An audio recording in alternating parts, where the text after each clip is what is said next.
Mga Chinggu, panoorin natin to. Our Miss Universe Philippines 2025 Atisa Manalo owned the swimsuit stage with confidence and control. Kaya play na natin to, guys. So, here we go. Philippines. Whoosh!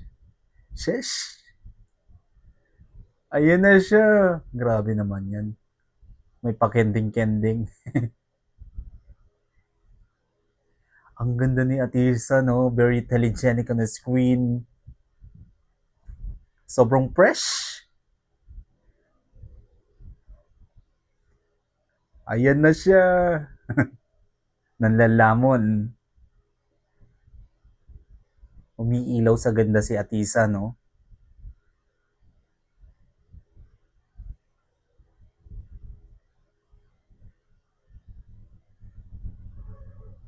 Grabe namang face card yun. Isa pa.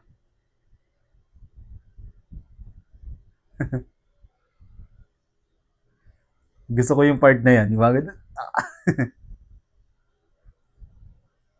sobrang linis, sobrang flawless ng kanyang pasarela. Napaka-fresh! Shish!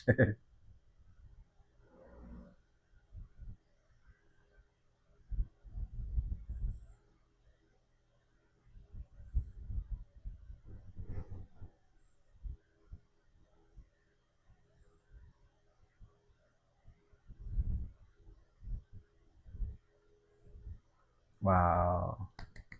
Grabe, guys, supportahan natin si Atisa Manalo sa kanyang laban sa Miss Universe 2025. At malapit na po ang Grand Coronation Night ng Miss Universe. Kaya, guys, laban lang.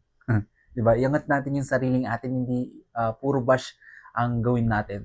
Suportahan natin ang pambato natin. Alright?